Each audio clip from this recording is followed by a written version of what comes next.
XTB France informe les participants que la présentation à venir et les informations qui vont être dispensées ne constituent pas en aucune manière une sollicitation ou incitation à acheter ou vendre des produits financiers.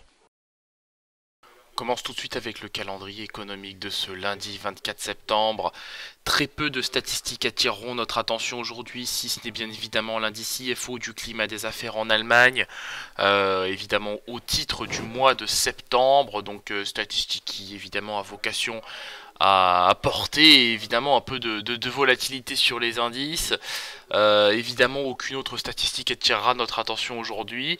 On s'intéressera bien évidemment, comme d'habitude, au discours du président de la Banque Centrale Européenne, Mario Draghi, qui s'exprimera ce jour à 15 heures. Par ailleurs, les marchés évoluent en territoire négatif au moment où je vous parle, il est 9h26. Nous avons des indices qui évoluent sans grande surprise en baisse après l'annulation par la Chine des négociations commerciales avec les États-Unis.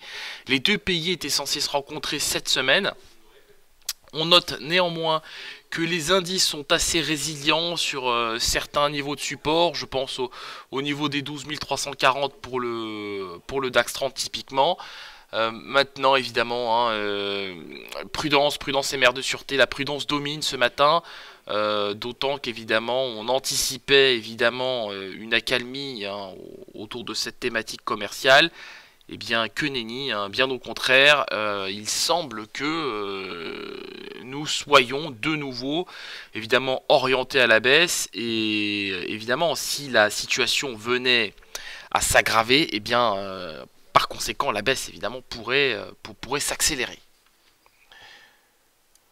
On commence tout de suite avec l'analyse de la paire euro-dollar qui se montre assez résiliente, d'ailleurs, au-dessus du niveau des 1,1730 et même 1,1740 désormais. On le voit, on a des prix qui évoluent assez peu au-dessus des deux moyennes mobiles à 25 et 100 périodes. Je trouve que c'est un signal quand même assez encourageant. Si celui-ci venait à être confirmé, eh bien je viserais tout simplement le niveau des 1,1766, disons 1,1770, et pourquoi pas même par la suite un retour sur le niveau des 1,18. Évidemment, il nous faudra des catalyseurs pour rallier ce niveau de prix, ce dernier niveau, mais je suis quand même assez confiant pour un retour sur le niveau des 1,1766 $ pour 1 euro. Le DAX 30 qui évolue en tendance haussière, bon c'est une fois de plus assez encourageant globalement. On a des prix qui sont soutenus par la moyenne mobile à 100 périodes. On note néanmoins, effectivement, comme je le disais en introduction, l'ouverture en gap baissier de cet indice. On a réussi à trouver quand même un niveau de support autour des 12 340. Évidemment, en dessous de ce niveau, je viserai le niveau des 12 325, voire même 12 300 points. En cas de comblement définitif de ce gap et de franchissement de la moyenne mobile à 25 périodes, je viserai le niveau des 12 385, voire même le niveau des 12 400 points. Nous continuons avec le gold, et le gold qui est assez stable, autour, un peu en dessous des 1200 dollars le baril, au-dessus des deux moyennes mobiles à 7 et 21 périodes. Le RSI de son côté est orienté à la hausse, il évolue au-dessus de sa zone de neutralité. Alors évidemment, on a quelques signaux assez encourageants sur le gold, au même titre d'ailleurs que sur la paire euro-dollar. Je suis assez confiant pour le gold sur la semaine. Je viserai le niveau des 1210 $ l'once. Pour aujourd'hui, j'aurai pas de vrai biais, j'aurai un petit biais haussier. Je pense qu'il devrait se matérialiser en direction des 1200 $ l'once.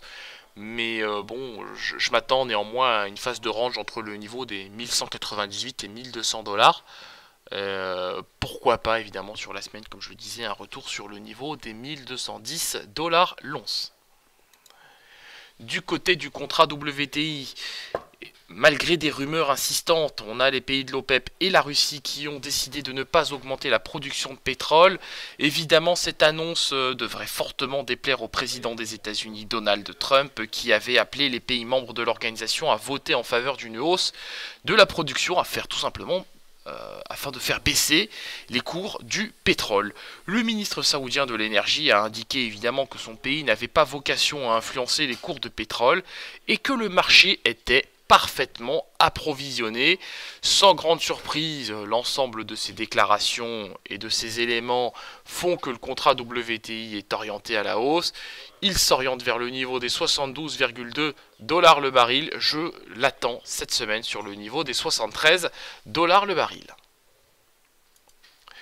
On continue avec l'indice S&P 500 qui a ouvert lui aussi en gap baissier. Alors évidemment, on parle ici du contrat à terme que le CFD US 500 réplique parfaitement. Donc on évolue évidemment en tendance baissière puisque les prix sont capés par la moyenne mobile à 21 périodes. On a un RSI qui est assez résilient au-dessus de sa zone de survente. Je trouve cela quand même assez encourageant. Je viserai néanmoins le niveau des 2932 points. Je pense que le gap baissier finira par être comblé. Enfin, sera comblé d'ailleurs aujourd'hui, au pire demain. Et effectivement, une fois qu'on aura comblé ce gap, eh bien, la question, il conviendra de se poser la question de la gravité ou de la non-gravité de, effectivement, cette annulation de nouvelles séries de négociations prévues avec les États-Unis. Annulation, évidemment, initiée par la Chine, tout à fait. Donc, ici, voilà, on verra bien si la situation s'aggrave ou non. Et effectivement, il conviendra à ce moment de prendre une décision assez claire sur l'indice S&P 500.